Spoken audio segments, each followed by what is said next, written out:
Oi pessoal, estamos aqui começando mais uma série no nosso canal. Essa série é baseada no livro Quando Pecadores Dizem Sim, do Dave Harvey. Ele vai nos ajudar a entender o motivo das nossas brigas e como resolver esses desentendimentos no nosso casamento e em todos os nossos relacionamentos. Nós vivemos isso na prática no nosso relacionamento. Esse livro nos abriu a mente e o coração para entender os motivos que nos levavam a discutir. O nosso objetivo aqui é que vocês aprendam, assim como nós aprendemos, onde nascem os conflitos e saibam como agir. Não saia daí que você vai aprender muito nessa série.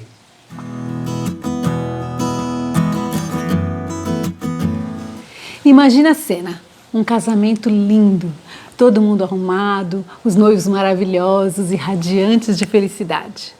Parece perfeito, não é? Mas como saber se esse casamento vai dar certo ou se daqui a alguns anos eles estarão separados sem um nem olhar na cara do outro? Como saber? Existem vários fatores que podem ajudar um casamento a dar certo. Eles se amam?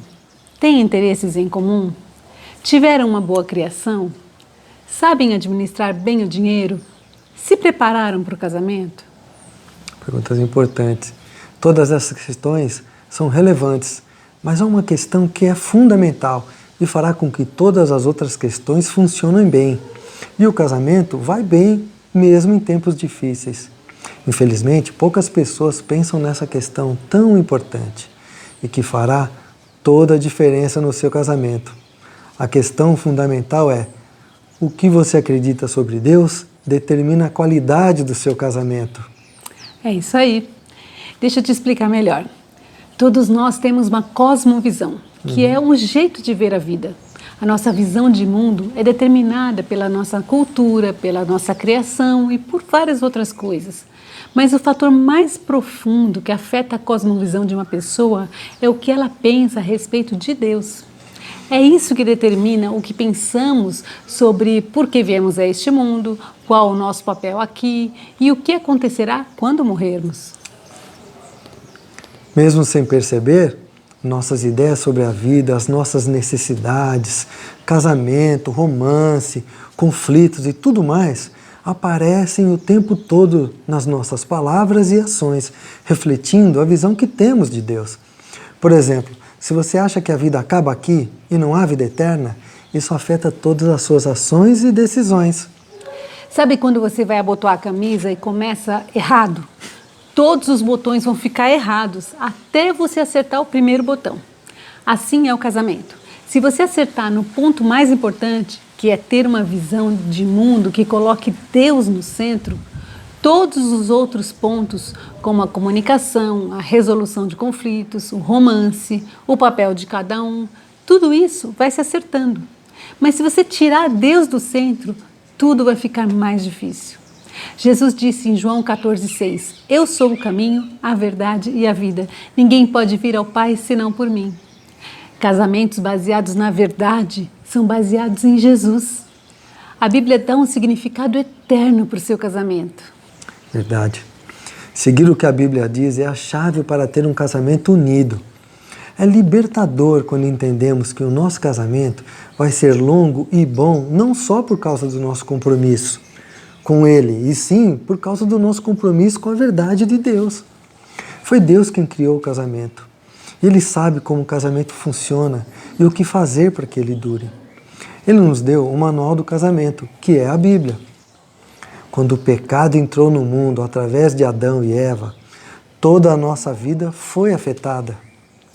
Jesus morreu na cruz não só para nos dar um exemplo de amor ou para nos ensinar como viver, mas para pagar o preço pelo nosso pecado, para nós termos o relacionamento com Deus restaurado.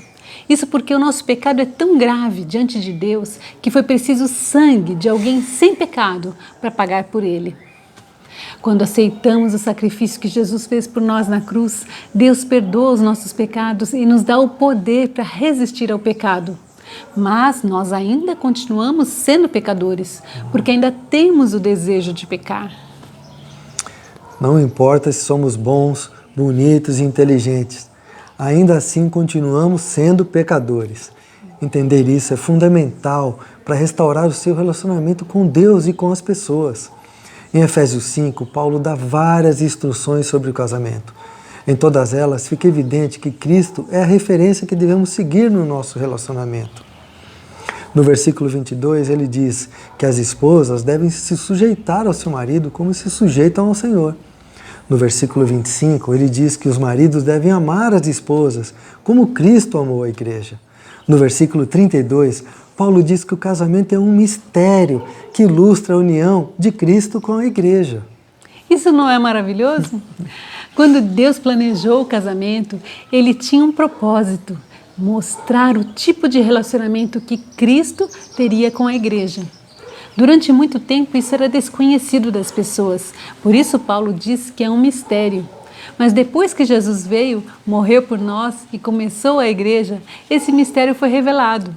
Então, cada casal deve ser um exemplo vivo do relacionamento de Jesus com aqueles que o seguem. O casamento é maravilhoso.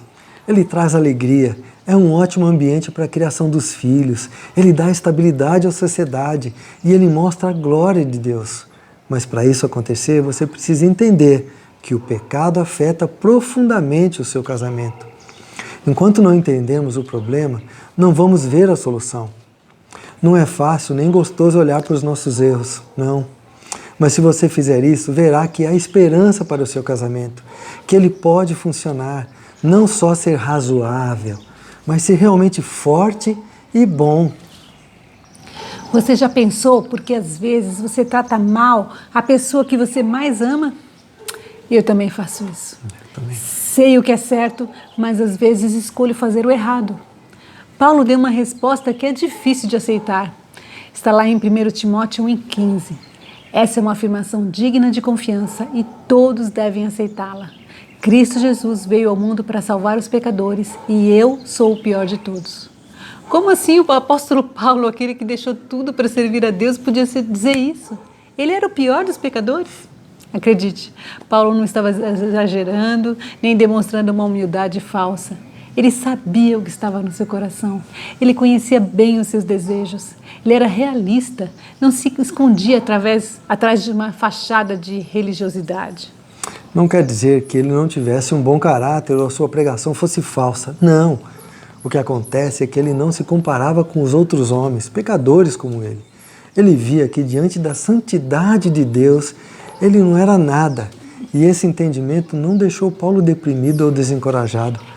Pelo contrário, ele sentia profunda gratidão a Deus por causa da sua misericórdia e amor, mesmo pelo maior dos pecadores.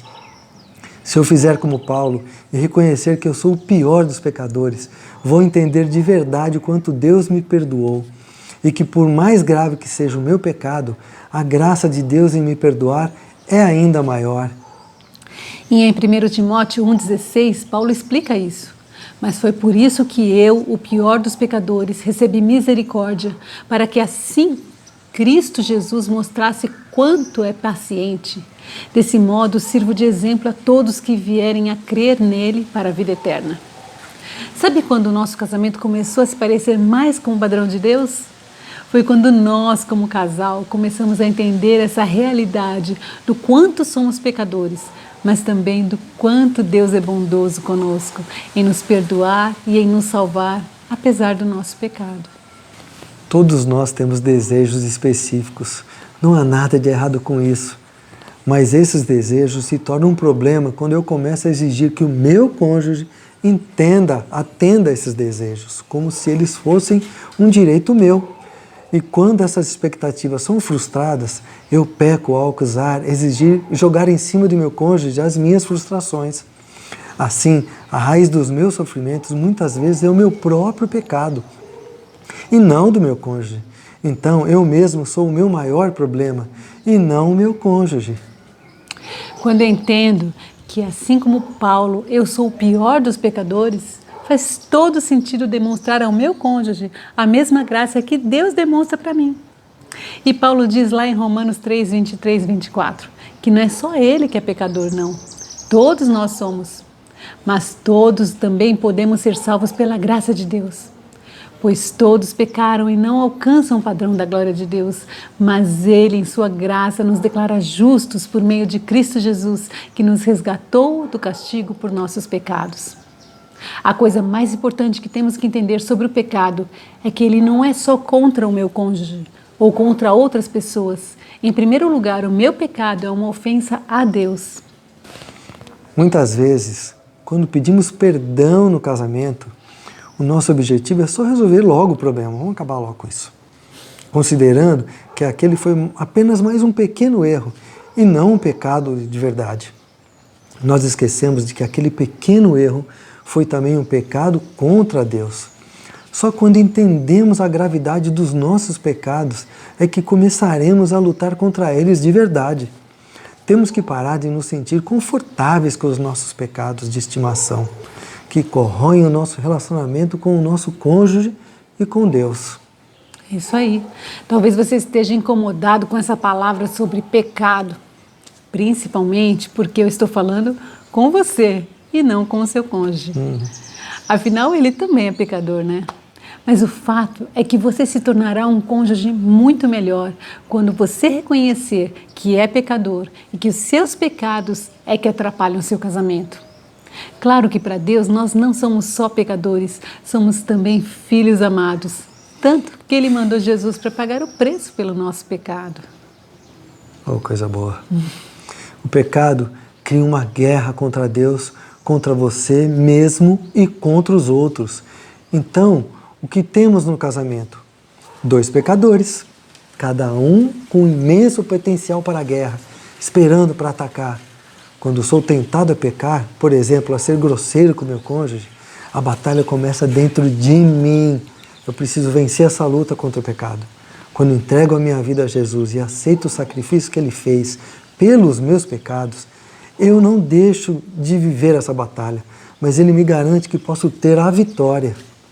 Se eu seguir o que a Bíblia diz e deixar o Espírito Santo me guiar, eu terei cada vez menos batalhas e quando elas acontecerem, elas serão mais rápidas e com menos danos ao meu casamento. Veja o que Paulo diz sobre isso em Gálatas 5, 16 e 17. Por isso digo, deixem que o Espírito guie sua vida, assim não satisfarão os anseios da sua natureza humana. A natureza humana deseja fazer exatamente o oposto do que o Espírito quer. E o Espírito nos impele na direção contrária àquela desejada pela natureza humana. Essas duas forças se confrontam o tempo todo, de modo que vocês não têm liberdade de pôr em prática o que intentam fazer. Esse é o conflito. Os lados dessa guerra não são marido e mulher. É um conflito de desejos entre a minha natureza pecadora e o Espírito de Deus que habita em mim. O meu cônjuge é só uma vítima desse meu conflito interior. Você percebe que você tem desejos que são contrários às coisas boas que você quer fazer no seu casamento? Você decide fazer uma coisa boa, mas aí a sua preguiça, ou o seu egoísmo, ou a sua ira fala mais alto e você perde a batalha contra o pecado. E depois dá a desculpa de que a causa do seu mau comportamento é o seu cônjuge. É claro que o seu cônjuge tem os seus próprios pecados e deve se acertar diretamente com Deus sobre isso. Mas não jogue a culpa pelos seus erros no seu cônjuge. A Bíblia diz que a origem do nosso pecado não está fora de nós, e sim dentro. Veja o que Jesus disse em Mateus 15, 19. Pois do coração vêm maus pensamentos, homicídio, adultério, imoralidade sexual, roubo, mentiras e calúnias. É simples. Tudo que eu falo e todas as minhas atitudes vêm do meu coração. Então, qual é o maior problema no meu casamento? Eu. Quantas vezes você fez ou disse coisas das quais se arrependeu depois? Eu sempre faço isso. Paulo também fazia e confessou isso em Romanos 7, de 21 a 23. Assim descobri a lei da minha vida. Quando quero fazer o que é certo, percebo que o mal está presente em mim. Amo a lei de Deus de todo o coração. Contudo, há outra lei dentro de mim que está em guerra com a minha mente e me torna escravo do pecado que permanece dentro de mim. O pecado quer te escravizar, te forçar a fazer o que é errado. Mas o pecado tem consequências que não queremos para a nossa vida. Colhemos o mal que plantamos. Essa é a verdade. Paulo continua o seu texto em Romanos 7, 24 e 25. Como sou miserável Quem me libertará deste corpo mortal dominado pelo pecado? Graças a Deus, a resposta está em Jesus Cristo, nosso Senhor. Na mente, quero de fato obedecer à lei de Deus, mas por causa da minha natureza humana, sou escravo do pecado. A resposta está onde? Em Jesus. Só Ele pode me dar forças para vencer o pecado. Deus está pronto a nos ajudar. Veja esse texto lá em Romanos 8, de 1 a 4. Agora, portanto, já não há nenhuma condenação para os que estão em Cristo Jesus, pois em Cristo Jesus, a lei do Espírito que dá a vida os libertou da lei do pecado que leva à morte. A lei não era capaz de nos salvar por causa da fraqueza de nossa natureza humana. Por isso, Deus fez o que a lei era incapaz de fazer, ao enviar seu Filho na semelhança de nossa natureza pecaminosa humana e apresentá-lo como sacrifício por nosso pecado. Com isso, declarou o fim do domínio do pecado sobre nós, de modo que nós, que agora não seguimos mais nossa natureza humana, mas sim o Espírito, possamos cumprir as justas exigências da lei. O que este texto significa? Que mesmo nos sentindo derrotados, temos a vitória garantida, porque Jesus já pagou o preço pelo nosso pecado. Apesar de continuarmos pecadores, agora somos pecadores perdoados. Perceber que estamos em uma guerra interior não é o fim das batalhas no nosso casamento, mas nos mostra que não há mais causas perdidas ou conflitos desesperadores. A cada dia você tem a chance de experimentar a misericórdia de Deus e pode se arrepender, confessar, amar, perdoar e restaurar o seu relacionamento. Semana que vem, nós vamos começar a ver com mais detalhes, na prática, o quanto esse ensinamento sobre o pecado pode nos ajudar a ter bons relacionamentos. Não perca! Se você gostou desse vídeo, se inscreva no nosso canal, deixe seu like, seus comentários e compartilhe com seus amigos. Até semana que vem! Tchau, pessoal!